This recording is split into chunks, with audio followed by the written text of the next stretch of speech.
Bien-aimés de Dieu, la paix soit avec vous. Aujourd'hui, nous célébrons la fête de la Sainte Famille. C'est une célébration d'une importance capitale parce que la famille est toujours au cœur de la vie chrétienne. Ainsi, dans la première lecture, nous voyons une orientation importante pour la vie de nos familles. Nous entendons l'histoire de Anne qui consacre son fils Samuel au Seigneur. Cette décision est un acte profond de foi et de dévotion.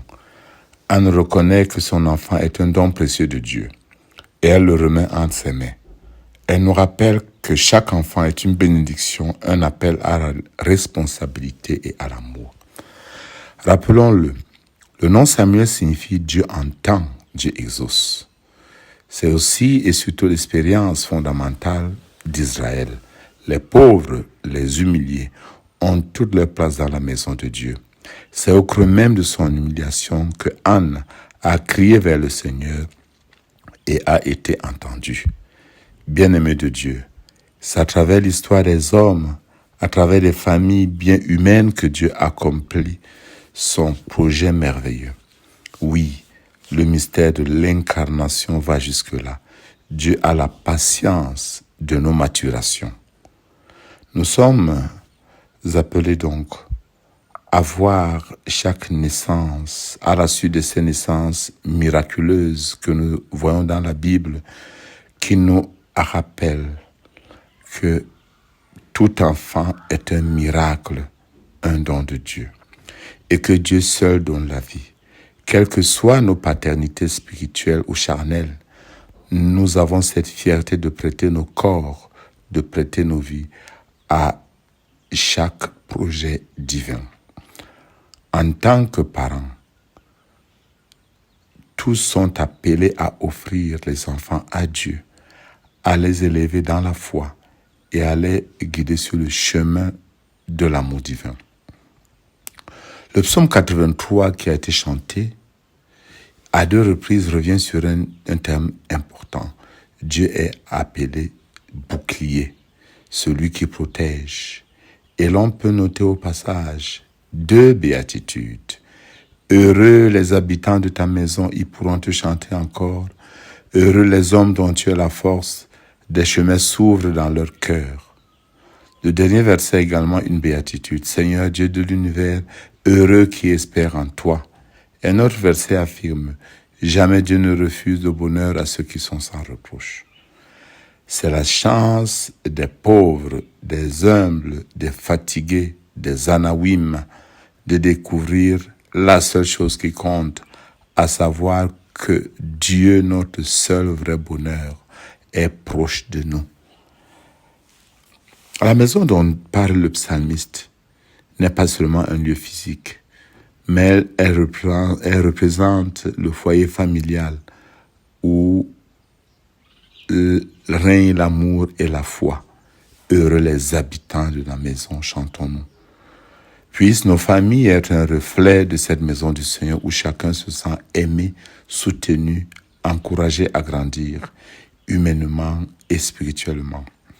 Dans la deuxième lecture, Saint Jean nous rappelle notre identité en tant qu'enfant de Dieu. Cette affirmation est fondamentale.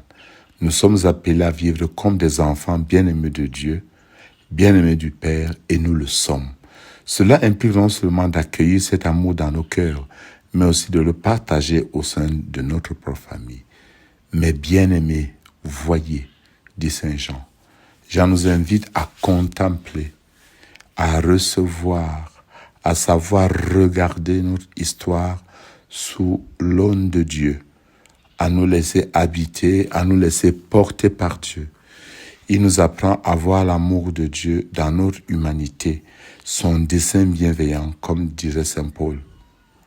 Savoir regarder, ouvrir les yeux, c'est découvrir le vrai visage de Dieu d'amour.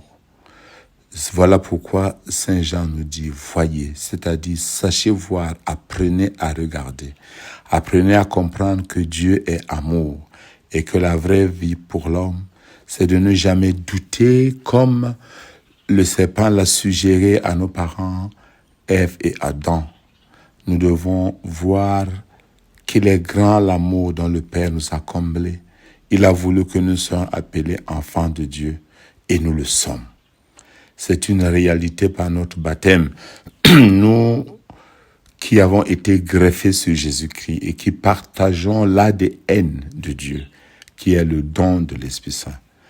En tant que membres d'une même famille chrétienne, nous devons incarner davantage l'accueil de l'amour de Dieu, nous laisser porter par l'amour de Dieu, laisser que Dieu nous tienne par la main et à notre tour donner le même amour aux autres.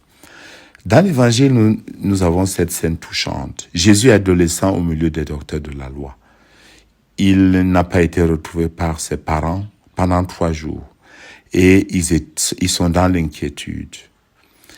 Ce passage nous montre les divergences qu'il y a entre l'approche humaine et l'approche divine et souligne l'importance de l'éducation spirituelle au sein de la famille. Jésus montre déjà une compréhension profonde des Écritures et une relation intime avec son Père céleste. En tant que famille chrétienne, nous devons favoriser l'expérience de rencontre avec Dieu dans nos foyers. Comment pouvons-nous encourager nos enfants à grandir dans la foi, à connaître Dieu? Comment pouvons-nous leur transmettre des valeurs chrétiennes fondamentales? En ce jour où nous célébrons la Sainte Famille, rappelons que notre propre famille est appelée à être communauté d'amour, un lieu d'accueil, un lieu de prière, de fête, un lieu d'apprentissage au pardon. Le pardon donné et le pardon reçu. Un lieu de dialogue, un lieu où tous œuvrent pour la promotion commune. Un lieu d'apprentissage à l'espérance, un lieu d'éducation à la foi. Que cette fête de la Sainte Famille nous donne de renouveler notre engagement envers Dieu et envers les membres de notre famille. Que le Seigneur vous bénisse tous et fasse grandir en vous le désir d'être ses enfants fidèles. Au nom du Père et du Fils et du Saint-Esprit. Amen.